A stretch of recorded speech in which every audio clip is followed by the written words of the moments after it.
Great. Well, thank you so much for joining us this morning, Caroline. What I thought we would do is if I just briefly introduce you for those who are watching and for later. And then what I'd really like to do is sort of go back to sort of where you started in your career, particularly the international aspect. So for those that don't know, Caroline Newton is a prospective parliamentary candidate for, I'm going to say it's right, Henley and Thame. That's right. Fantastic. Which is in South Oxfordshire. I believe it's sort of like the area where Berkshire and Buckinghamshire meet Oxfordshire, that kind of area. Yes, that's right. Yep. Fantastic, lovely part of the country. Obviously some pretty famous previous members of Parliament, including former Prime Minister Boris Johnson, although I think that was before the boundary change. Yes, so the boundary change only comes in right now. So it's at the next for election, this year? At the next election, this coming election, yeah. Ah, right, okay, I see. Great, fantastic. So if we could start from was the Foreign Office really the first sort of part, like where you entered sort of politics and your career? Yes, it was where I entered my career. I wouldn't say I entered politics there actually, because the Foreign Office, possibly, I'm not sure it's uniquely of all the departments of state, but is very emphatically not a political place, and you're not dealing with domestic policy, of course. Parenthetically, you are to an extent, but so it wasn't really political, but it was policy. Yes, absolutely. And so I started there after I graduated. I studied modern history with quite a focus on African history and post-colonial history at Cambridge. Okay. What part can I dissertation thesis? I'm a history buff, so are you? Somebody studying African history in particular is very interesting, almost quite refreshing to hear. Not many people I know who did particularly modern history really looked at Africa or post-colonialism. Is there a particular aspect that you studied that you particularly enjoyed? Well, my special subject was in the Mau Mau revolt in Kenya. In Kenya, which was fascinating, and that was difficult period of British history to. Yes, but really fascinating, and the point of it was very much looking at what the myths are about it and what the realities were of it as well. So that was, yes, a difficult part of British colonial history. Well, now I have to probe. Biggest but myth? Also, and biggest myth actually was that the Mau Mau rebels were largely attacking white settlers. Right. And that was not the case. They were largely attacking their own fellow tribespeople often. Okay. And it was very much a tension. Well, the thesis was very much a tension between modernity and the past. Oh, right. So then you went into the Foreign Office after that? Yes, went into the Foreign Office after that. And my first, I was a generalist entry. My first job was focusing on the Mediterranean, quite a bit of work on Gibraltar, as it happens. Was this the early 1990s? Early 1990s, exactly. Right. So, yeah. So 10 years or so after the Falklands War, which was quite relevant probably when it came to the fact that I was dealing with dependent territories a bit there. Yeah. And another job actually I did, the next job I did was actually directly related to the Falklands as well, and the security of the Falklands. And I briefly became quite an expert in the migratory patterns of the Illic squid, which are very critical to both to the economy of the Falklands, but also to relations with Argentina as well. Again, I mean, it's fascinating. Somebody with your experience, one of the pleasures of this job is to delve into a bit of background and history, which most people might miss, and I certainly missed this about your experience with the Falklands. Being in the British Army, I deployed to the Falklands, so I know it quite well. But just elaborate about the squid. What was so this was years ago, so I may be vague on my recall, but the point was that the Illic squid migrate from Argentine waters into Falklands waters. Okay. And so the squid has become a geopolitical issue. Yeah. And there was a point and I have a feeling that they were immature and they spawned, I think, in Argentinian waters. I may have somebody telling me I'm wrong. And then they migrated into British waters. But if the Argentinians fished too many at too young an age, that meant there was less. It all became quite geopolitical. Interesting. I've never known that. Oh, fascinating. I probably got it wrong, but it was in that kind of theme. Did you ever go to the Falklands? No, I didn't. I would love to have done. Yeah. How long were you there for? 3 months. Right. Yeah. And when? This would have been 2012. Okay. Yeah. So we were based in Cyprus at the time, and we were the Theatre Reserve Battalion. So during Afghanistan, we were there for about 2 years in Cyprus, and we would, a company at a time would hop over into Helmand to sort of plug gaps on the battlefield. And the last thing we did before we left to return back to the UK was this stint in the Falklands. Fascinating place, absolutely loved it. Beautiful place, but yeah, interesting. And then, so after this period in the Foreign Office, I believe there was a stint in Warsaw. There was. So I was posted overseas as on a diplomatic posting in Warsaw, exactly, in the mid 1990s, which was it was a fascinating time sure. because it was a point at which it had been decided that Poland would join the EU and NATO, and we were just trying to figure out how that would happen. Incredible. And I did quite a lot actually on relations between Poland and Ukraine, because their border between the two countries was about to become the eastern border of Europe. So I travelled a bit into Ukraine, worked with my contemporaries there. To look at the relationship between the two countries and see what we could do to. I mean, it was a good relationship. It was historically a warm relationship between Poland and Ukraine. Yeah, and that was a fascinating time. And it was not yet. It was post-communist, obviously. Massively fast economic development. Somewhat slower. I was going to say somewhat slower social development. Not so much that, but you could just see tracks diverging. So those people who were more entrepreneurial, you could see that there were great opportunities for them. People who were more in the public sector were suddenly finding that they were being outstripped by others. And an interesting time as well to be an old person, because up until that point, the grandparents were really important for standing in queues for food as much as anything in the communist and post-communist. Immediately post-communist world. They were very important and integral to making families work, and they often lived very close together in the same building, if not the same apartment. And with the opening up of the economy, it was quite fascinating how their role in the family changed, because there was food was available. You didn't have to queue for food any longer. Right. And there was quite a lot of readjustment, I think, for some people. Okay. Have you been back to the region since you left? Do you know what? I only went back just before Christmas. I went to Krakow, which was fascinating. And just a holiday? Just a holiday, yeah. I haven't been back for work, and I need to go back to Warsaw. I think it's probably changed out of all recognition. I can imagine that's such an interesting period of modern history. Yeah. I was based in Germany, and then I travelled to Poland once or twice. And the difference between East Germany and sort of West Poland, this is go back about 15 years, was vast. Really? Yeah, hugely different. But yeah, fascinating. I love Germany, I love Poland, but yeah. There's an aphorism that somebody gets on a train in Moscow and somebody else gets on a train in Paris, and they both meet in Warsaw and think they've arrived.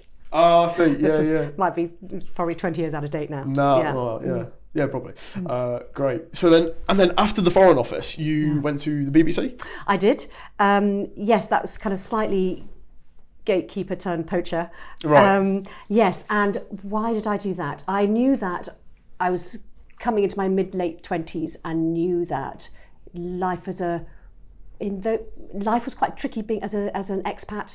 As a woman, you were going to have to find a partner. If you were going to find a partner, you were going to have to find a partner who was prepared to travel with you. And I think I realised that it wasn't how I wanted to live my life. Okay. And so I did a bit of a kind of a list of pros and cons and what I liked and what I didn't like. And journalism seemed to be the thing, but particularly broadcast journalism, actually. And so I went to the Today programme as a researcher at the BBC, which was fascinating in terms of having as in the Foreign Office, of course, as a diplomat, you are absolutely on message. You know, there is a line to take, and that's what you have to do to promote the interests of Britain. And as a journalist, of course, yes, exactly. Yeah. And changing my way of thinking to accommodate that was fascinating. Interesting. And then just to slightly back to front, fast forward slightly on the broadcasting theme. It's a really interesting part of your career you spent as a special advisor at Downing Street. Yeah. Can you talk about that? And it's within the context of, it was to do with broadcasting, wasn't it? Yes, it was. Okay. So that was in March 2022, so the very last period of Boris Johnson's premiership. Yes. And I went into Number 10 to head up their broadcast communications strategy. Right, wow. Yeah, it was absolutely fascinating. And it was frankly, I think they needed somebody who understood broadcasting and understood, I mean, they had people, clearly, but they needed a bit of a refresh with somebody who knew broadcasting, who was very obviously very committed to the Conservative Party and had and kind of moulded those things together in quite a strategic way. Yeah, I can see why they would have brought you in at that time. I mean, they weren't to know necessarily. I mean, the writing was on the wall with the imminent invasion of Ukraine, but by the time you came in March, obviously Ukraine had been reinvaded. Were you involved in the sort of messaging and the communication to do with Boris Johnson's sort of leadership with handling Ukraine, or was it more internal? Not so much. It was more internal, but in fact, the fact that Ukraine had been invaded and that there was a real threat to British interests, and we didn't know where that was going to go, was actually a really motivating factor for me in accepting the offer to go into Number 10, because I felt, well, a few things. Firstly, I felt really motivated to be doing something in the public interest, and clearly I wasn't going to be going back into the Foreign Office. I wasn't going to be, I wasn't going to be actively involved out in Oxfordshire, other than by helping Ukrainian refugees, of whom we had lots. But I felt that I wanted to be somewhere where my experience in Eastern Europe might be useful. Sure. And also, I really felt that Boris Johnson was absolutely right with his support, his steadfast support for the Ukrainians. I thought he was absolutely spot on, and I really wanted to be part of that. Oh, that's really interesting. And the period in between all this, obviously, went from leaving the BBC in the mid-2000s. Yep. And then entering Number 10 as an advisor on broadcasting. You were a county... I was. And then a district councillor. Correct. In South Oxfordshire. Yeah. So we spoke briefly on the lift up here how it was really refreshing to see prospective parliamentary candidates such as yourself representing areas that they're from or they've lived in most of their adult lives, if not their whole lives. So you've been a county and a district level councillor in South Oxfordshire. How long were you a councillor for altogether? It was over a period of about 10 years or so, but not all that time. Okay. So in the middle there, I also lived, I went to live in Italy for 3 years, 2.5, 3 years. But yes, in total, probably about 8 years. Okay. Yeah. And what would you say were your biggest wins as a councillor? Oh, do you know, really simply, helping people get social housing, for example, or helping people get the social care that they needed. Okay. Those are absolutely no question. Those are the points that give you most joy and sense of accomplishment. Okay. And your role as a councillor, how would that be? How would you have facilitated the access for social housing in an area like South Oxfordshire? Could you talk a bit more about the direct role you would have had? Okay, so yeah, absolutely. There would be, as there is everywhere in the country, there's a shortage of social housing. So you have to create a system for prioritising how people are accommodated or not. I'll take an example of a particular family who were living in a 2-bedroom flat in a really nice village, and they were very happy in the village. But they had a daughter who was about 15 and coming up to, and just about doing her GCSEs, and they had a son who was, I think, around about 2, with really complex needs, both physical and emotional and educational needs. And they were in a 2-bedroom flat, so the children had to share a bedroom, and which is considered to be overcrowding, frankly, for children of 2 different sexes with one of them in her teens. That would have been considered overcrowding. But for some reason, when they were trying to enter details onto the computer kept saying no, they did not need to be rehoused. And so it's things like that is where you're actually able to lift them out of the many people who are trying to get social housing and actually see them as a real priority. And I was able to move them up the list of priorities, and they found a home. They had to move out of that village. They had to move probably about 8 miles away, something like that, to a town, but they got housing that was appropriate for them. And it was life-changing for them, I think. And for the mother who'd had to give up work in order to help look after the son, it was one pressure that she just had removed from her. I mean, it's really interesting when we talk about some of the issues affecting social welfare, social housing, social mobility even. Is this something you want to bring in if you are successful this year, if it is this year, which obviously in the general election, and you're voted in as Member of Parliament for Henley and Thame. Is it something Well that done. yeah, I had to think about it. Yeah. Is it something that then you want to replicate as a member of parliament, like you did as a councillor, in terms of the social mobility, social welfare, social housing, that aspect of politics? Yes, that has to be really important, doesn't it? Because that's the looking after the most vulnerable people has to be the point of it all, doesn't it? Really. That's a really that is a really important issue for me. Yeah. So one thing I read that was quite interesting on the sort of demographic breakdown on your or on the constituency is, I believe, please correct me if I'm wrong, it's a aging population. The population is aging. Yeah. There's quite a large rise. I think it was about a 9 or 10% rise in people over 70 years old in the last 10 or 15 years. And there's a lot fewer younger people. That's now, right. Whether the younger people are moving to maybe Oxford or London or Reading, you know, how do you see the sort of the demographics affecting like the constituency? Are there issues that are more pertinent to your constituency or the constituency itself that will affect your role as a member of parliament? You're absolutely right. That is the demographic, the demographic character of the constituency. We have about 8% higher than the national average, I think, of elderly people. Right. And we have, and I may be right, a similar kind of level of beneath the national average of people between school leaving age and their mid to late 40s. I think part of the reason for that is that we don't have so our businesses in our area, in our constituency, tend to be quite small. They tend to be either based at home or minimal numbers of staff, and farms. And if you're wanting to work for a bigger company, you're going to work outside. We have a lot of fantastic, high-tech, innovative industries and businesses fringing us. So, for example, we have the Life Sciences of Oxford right on our border. We have the high-tech hub and cluster in Reading on the southern border, and on the west we're just about to lose in the boundary change. We're about to lose the space robotics of Culham. And the nuclear fusion of Culham. So we've got all of that all around us, but actually within the constituency we don't have a huge amount of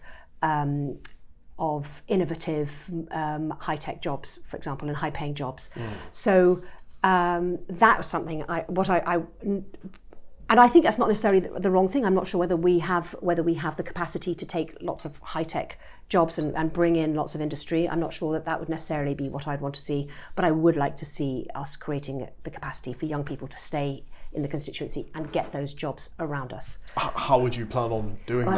It's about convening, isn't it? It's partly about promoting apprenticeships, partly also about bringing the schools and the colleges and the local authorities together with those potential employers around the outskirts, because you don't normally, as I know from being a councillor, you don't necessarily look beyond the boundaries of your district if you're a councillor, but actually that's where we need to look. So those are important. The other issue is we don't have much. Our housing is very inaffordable, as it is in so many places. Is that why a lot of people would think of moving out? Younger people are being priced out almost. Yeah. It's an issue we see across the country, really, isn't it? Unique. But not unique. I mean, the average house is something like, I'm slightly out of touch, but it's something around about 16 times average salary, something like that. When I bought my first flat, it was 2.5 times. Yeah. So, and that was in London. You know, it would be and that's so out in Oxfordshire, it's really unaffordable. Yeah. Was that when you were in the Foreign Office? Yes, it was. Yes. Okay. Yeah. So yes, you're right. As a public servant, yeah, as a civil servant, I can't imagine that's the same now these days. I was able to buy a flat in Zone 1. Yeah. Wow, interesting. So aside from the provision of affordable housing and potentially, by the sounds of it, the skills or the investment for younger people and innovative technologies for business and manufacturing, what are the other, like, is there one other, for example, like local issue? I know, for example, it's a heavy agricultural area. Yeah. So are there issues that you can work with the farmers for agriculture? So farmers but also the environment as well. And so we're lucky to have a large amount of what used to be called areas of outstanding natural beauty. It's now called national landscapes, I think. So we're really lucky to have some beautiful beautiful land. Probably not quite half of the constituency is in the national landscape. So there's a lot of capacity there to work with farmers for nature restoration, for example. We also have the River Thames, of course, and the River Thame, and the Cherwell, and with lots of fantastic chalk streams and brooks running through the constituency, which are really valued and right now causing huge concern to people because of the pollution that comes with them and the flooding that we've had this year as well. Were you hit quite heavy by the flooding? Yeah, there were some companies that were and homes that were badly flooded as well. Yes, and not only right by the river, but people where the brooks rise and the springs rise in the middle of the constituency. There were quite a lot of problems. Right. And was there enough, and I'll make this the last question before you turn in for some Q&A, was there enough done by the government, do you think, in the area to help the farmers and the flooding? For example, I come from Newark, which is an incredibly rural agricultural constituency, and there was incredible problems with, a lot of the fields are still flooded now, for instance. With like DEFRA, for instance, and the government, were they able to come down and help with the subsidised sort of help in the relief? Do you know what? I didn't see much relief. I mean, I don't see many fields that are still underwater, but I know there are plenty that are still waterlogged, and I know there are lots of farmers who have not been able to drill large parts of their farms. Right. And I know that a lot of them were trying to get SFI funding, so the Sustainable Farming Initiative funding for setting that aside. And I'm sure they have done that. But this is going to be a constant problem. This is going to be a constant thing for us to address, isn't it? Particularly with climate change, with heavier rainfall. It's going to be a pattern recurring. We've got to get it right. I know that there's a question about dredging of the Thames. I don't really know the pros and cons of whether we're doing enough of that. I mean, people tell me that there used not to be flooding when the river was dredged more. That may or may not be true. And as far up as Henley? Yes, yeah. Right, okay. But the other thing that people are very concerned about are the storm overflows, and so even when the flooding has diminished, the issue of pollution in the river is causing great concern. Oh, really?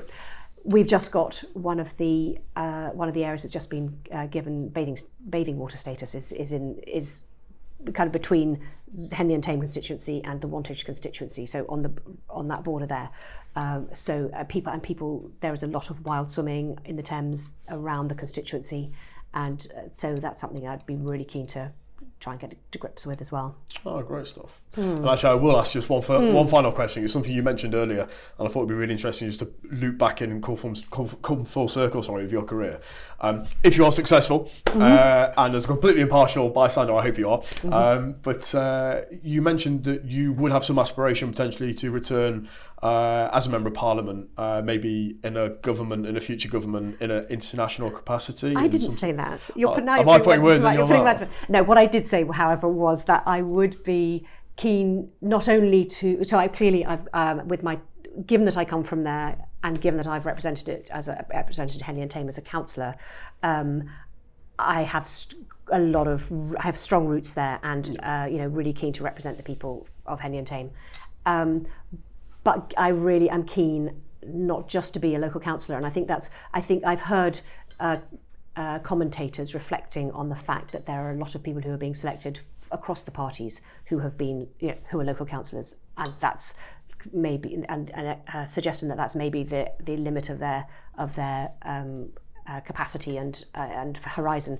And I'm really keen to bring back in my international experience as well.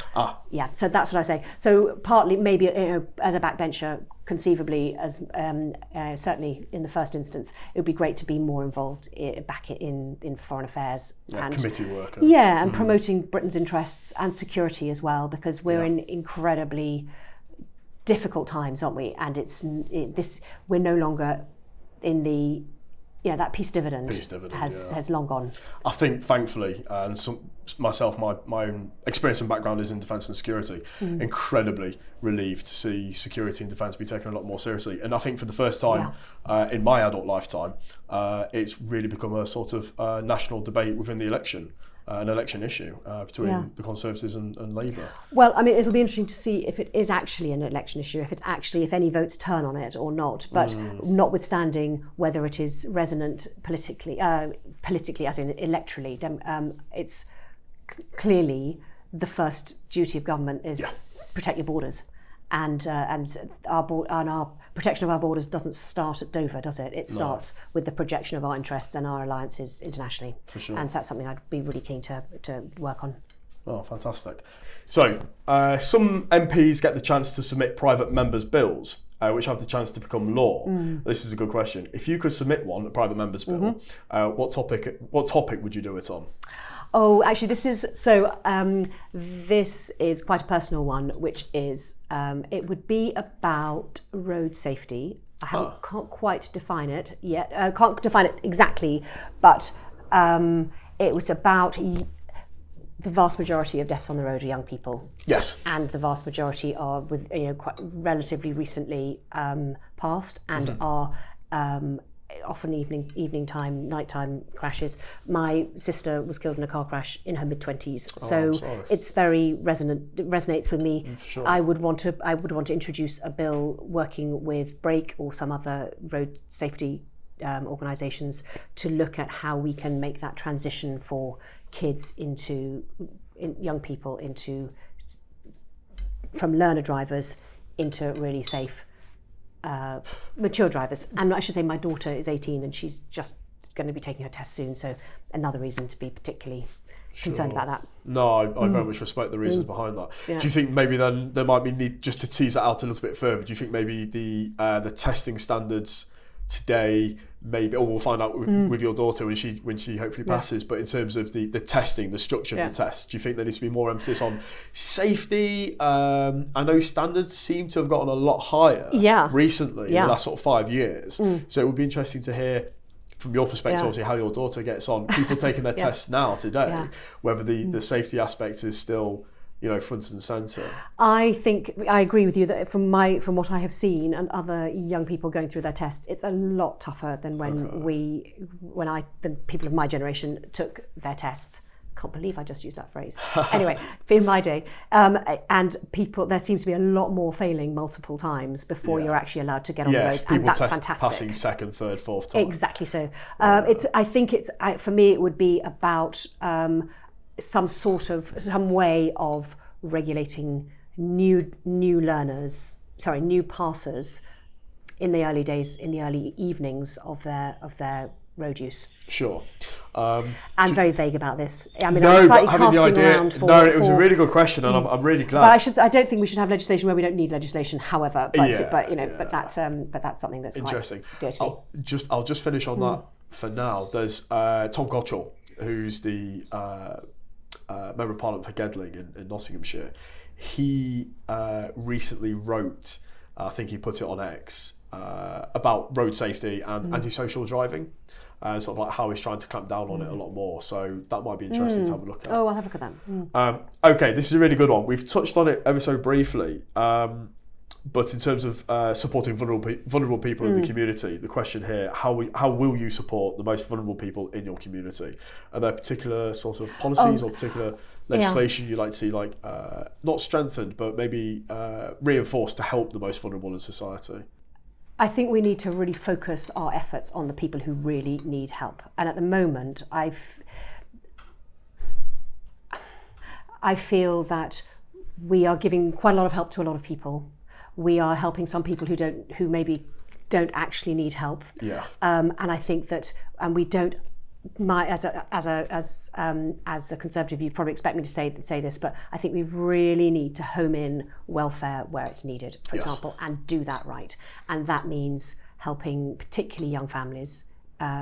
Really pleased to see the childcare help that the government's doing, but we need to do more of that. We need to do much more early years assistance for young families in particular, and create an economy and a social economy that really works to focus in on where the priorities really are. Okay, great. This is a really good question, and I like this. They're all really good questions. Oh, thank you. Well, this one could have been, and it's not written by me, but it could be. Or it could have been. Given your experience as a former British diplomat, and more recent work in Downing Street, how do you see Britain's place in the world, given the competing pressures on both the Foreign Office and Treasury resources? Oh my goodness me, that is a very good question and a very big question.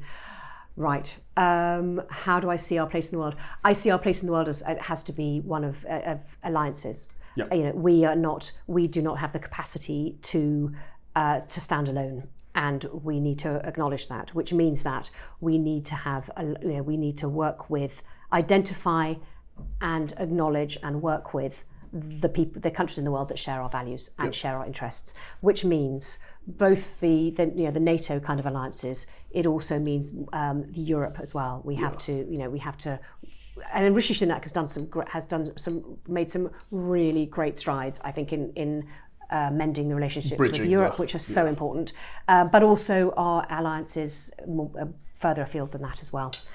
So I think that we've got our position in the world is, we've clearly had reputational, damage to us. Brexit and the way we managed that did not do us any favours internationally, I don't think. And now we've got to focus on being good citizens and good collaborators and good alliance partners, which we are. But we need maybe to be focusing on that, I think. Yeah, I mean, one thing you mentioned just then that's really interesting, and again, somebody with background in foreign policy and defence, I see these things and I tease them out because it's very interesting. You mentioned about working closer with allies and partners who share our values. Do you think there's a space to increase that, to work closer with other regions, other states that maybe don't necessarily hold the same values or the same values to as high a standard as we do? And I don't mean on the other side of the spectrum, working with authoritarian states who absolutely do not share our values, but those countries sort of in between. And I think there's a huge space. As somebody who's written quite a lot about the importance of the Commonwealth, and obviously the Commonwealth as an informal alliance of about 57 countries. They completely span the range of the political spectrum. Countries like obviously Canada, Australia, the UK obviously, and countries in much more diverse locations who have different forms of government and representation, but they have the Commonwealth to still bind them, and there are values inherent in there. Something I would like to see going forwards a lot more is the ability to work closer with all nations in the Commonwealth, as the Commonwealth has the centrepiece in that, and the ability to use British soft power diplomacy to really try and influence countries that don't necessarily hold the same values to the same standard that we do, to try and help that a bit more in a two-way relationship, not just in a one-way partnership. Yeah, not just in an imperial exactly. relationship. No, I think that's absolutely right. I'm sure that's right. And our soft power is an incredible value to us, and I think to the world, frankly. I worked in the Foreign Office. One of the roles I had was working on Southern Africa, of course, where there are a lot of members of the Commonwealth there. Yeah. And very interesting. Yes. Partner. Yeah. And I clearly the Queen, the late Queen, was very committed to the Commonwealth, and I believe that the King is too, and it's immense value. I agree. Great stuff. This is a good one. What are the highlights of being a parliamentary candidate and the downsides? Oh gosh, I have to say highlights are having an opportunity to meet an extraordinary range of people in the constituency. So we were talking earlier about how the constituency is very rural and a lot of farmers. I've been meeting a lot of farmers. It's a very happy place for me because I've got farmers in my family, so I feel very passionate about that. Yes. And also, I spent the afternoon last week on a beautiful sunny day with Rebecca Powell, who's the Minister for Nature, in a beautiful farm in the constituency, wonderfully in a place called Christmas Common. And I was going to say, it's not Jeremy Clarkson's farm. No, it's not. No, he's not in that constituency. He's further west. Okay. No, this is a place called Christmas Common, and the farm grows Christmas trees. Oh. Lovely. It was called. I don't know. I'm pretty sure that the name came first. But he, as well as growing Christmas trees and diversifying agriculture in that way, he also really focuses on nature. And we spent the afternoon in a wildflower meadow and looking at yellow hammers and skylarks and hedgerows. So that was fantastic. You mentioned about the conservation being quite essential to the area because it's got lots of areas of beauty. So so that was great. And this morning I was speaking to a company which has got it's probably the biggest employer in the constituency, but it doesn't shout about itself much. Who's that one? They might not want me to shout. Well, it's actually no, it's BP Castrol, who have a technology centre. Sure. And they are doing what it sounds like they're doing amazing work in innovation and promoting electric vehicles. And that's in the constituency. Yeah. That's very interesting, because you mentioned earlier, obviously, you've got such big advanced technologies and innovative industries bordering both north and south. Yeah. So to have one such as... one snuck in. One snuck in. Fascinating. Yesterday I was at the mayor making in Henley on Thames, which is the annual election and swearing in of the mayor, which is all gowns and hats and huge great chains of office, which was great. So in the afternoon I went to see a company that makes concrete and cement, and we were talking about legislation that they're trying to avoid or trying to prevent, which is going to make them use smaller lorries to transport their concrete. Understandable. So but this is it now. You can have all these competing pressures and people coming to you for completely different and not random, but different areas of policy. Isn't it fascinating? It is. So that's the upside. Downside. Well, so some people have said, am I really prepared for it? And I think the reality is no, I'm probably not. Even with your background of local level politics, you're in the constituency in a way. Well, I think it probably means the nastiness and which you don't really see in local politics, do you? You don't. And did you ever have any of that? No. Sorry, do you ever have any of that? No, I your didn't. experience? No. Good. Which is probably why I assume it isn't. Why I assume it isn't going to happen to me. But I am probably not prepared for nastiness as much as I probably should be. Yeah. You hear lots of members of Parliament saying just how many abusive messages, emails, threats they get, particularly on incredibly divisive issues like Israel and Hamas or Israel and Gaza. Yes, that probably will be the downside when it happens, but I'm pleased to say it hasn't happened yet. Good. Well, touch wood. Yeah. It doesn't happen. Yes. Okay, I think the final question, I'm picking a really testing question, so are you ready for it? It's really good. God, yes. I wouldn't even know where to begin with this kind of question, and I very much enjoy foreign policy and UK politics. Oh, good heavens! Right. Okay. I was a diplomat a long time ago. I'm just going to say that right now, and it probably wasn't my area, and it probably wasn't my period. I don't know. I mean, the Falklands hit me as a side that I didn't see coming, so you may have experience here. Take a minute, if you would like. What policy would you like to pursue in Westminster for our island communities in the UK, with particular reference to Scotland, to keep the islands populated?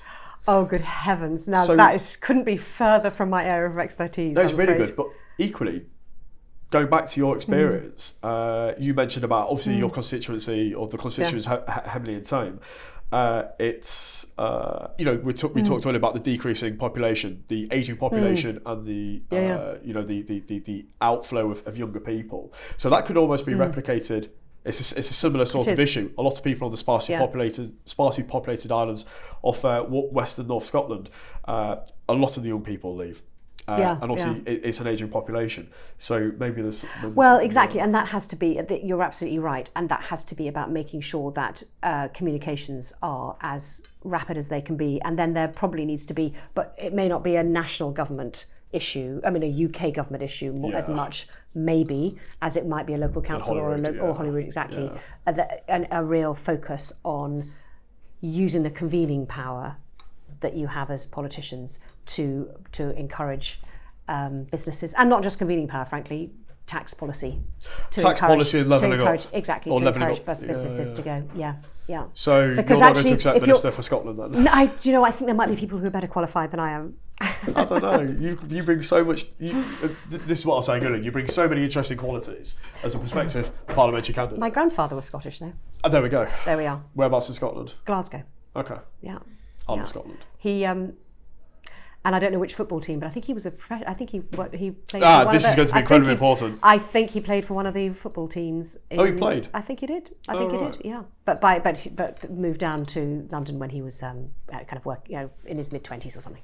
Oh, yeah, lovely, fascinating. Yeah. Right. Well, on that note, I'll say thank you ever so much for your time, Caroline. Pleasure. It was an absolute pleasure meeting you, getting to know your background and sort of what you would like to do if successful this year in the election, and good luck for the rest of this year. Thanks very much for inviting me. It's been a real pleasure. Absolute pleasure. Thank you. Okay.